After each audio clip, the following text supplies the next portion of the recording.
فرمایا وَلَنَبْلُوَنَّكُمْ بِشَيْءٍ مِّنَ الْخَوْفِ وَالْجُوعِ وَنَقْصٍ مِّنَ الْأَمْوَالِ وَالْأَنفُسِ وَالثَّمَرَاتِ، ہم تمہیں لازماً آزمائیں گے خوف کی کیفیت سے، فقر و فاقے کی کیفیت سے، بھوک سے، جان کے نقصان سے، مال کے نقصان سے، محنتوں کے حاصل کے ضائع ہو جانے سے۔ وَبَشِّرِ الصَّابِرِينَ، اور اے نبی بشارت دیجئے صبر کرنے والوں کو۔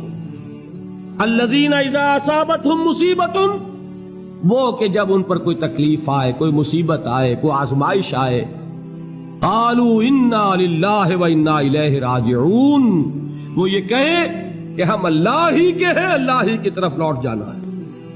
حضور صلی اللہ تعالی علیہ وسلم نے فرمایا جو شخص بیماری سے فوت ہوا، جو شخص، قربان جاؤں میرے محبوب نے بیماری کا نام ہی نہیں لیا، فرمایا کوئی بھی بیماری ہو، فرمایا جو آدمی بیماری سے فوت ہوا اللہ اسے شہادت کی موت عطا فرمائے گا، اور وہ عذاب قبر سے اور قبر کے امتحان سے بھی محفوظ رہے گا، اور حضور فرماتے ہیں اس کو صبح اور شام جنت کے باغوں میں سے رزق دیا جائے گا۔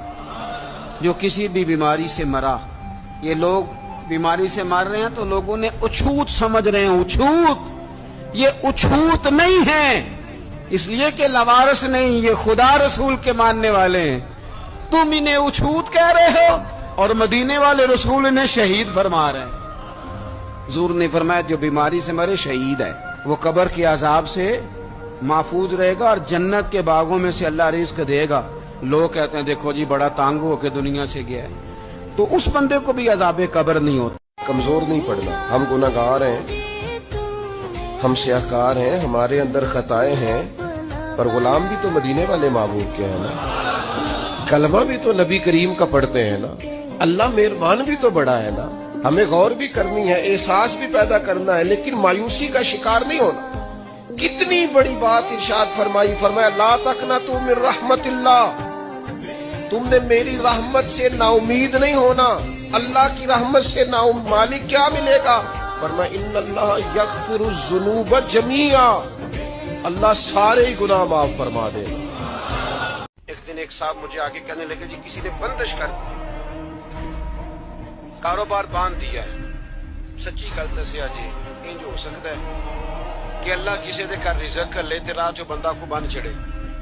ہوتا ہے ایسے؟ کن چکروں میں پڑے ہوئے بابا جی سرکار اور فلانے، چھوڑیں آپ مصلی بچھائیں، اللہ کی حضور حاضر ہوں۔ بابا سچا وہ ہوتا ہے جو رب رسول کا رستہ دکھائے۔ اللہ نے نہ معلوم کہاں کہاں سے موڑ کر مجھے اس اوپر ڈالا، نہ معلوم کہاں ہوتے کیا کر رہے ہوتے۔ اللہ اسباب پیدا کرتا ہے، رخ موڑ دیتا ہے، کدھر جا رہے ہیں؟ تو اللہ تعالیٰ نے جس کو بھی ہدایت دی ہے جان لے اس کا فضل ہے، اس کا کرم ہے، اس نے چن لیا ہے، فخر کیجئے، وَاجْتَبَاكُمْ، اس کی نگاہ کرم نے چنا ہے آپ کو، اس کا فضل خداوندی آپ کے ساتھ شامل حال ہوا۔ اِنَّ فَضْلَهُ كَانَ عَلَيْكَ كَبِيرًا، ورنہ کتنے موڑ زندگی میں آتے ہیں، ذرا سا قدم ادھر سے ادھر ہو گیا ہوتا تو نہ معلوم انسان کہاں سے کہاں پہنچا ہوتا۔ الحمدللہ الذی ہدانا لہذا، قل شکر قل حمد قل ثنا اس اللہ کے لیے ہے جس نے ہمیں ہدایت عطا فرمائی۔ میں نے اپنا معاملہ اللہ کے حوالے کیا، اے رب جو تو چاہتا ہے وہ ہو، تیرے علم میں جو شے میرے لیے خیر ہے وہ ہو جائے، میری کوئی پسند نہیں، میری کوئی چاہت نہیں، یہ ہے راضی برضائے رب، رضائے حق پہ راضی رہ۔ یہ حرف آرزو کیسا؟ خدا خالق، خدا مالک، خدا کا حکم تو کیسا؟ جب میں آ گیا بیچ میں میری پسند، میری مرضی، میری خواہش، میری چاہت، یہی تو شرک ہے۔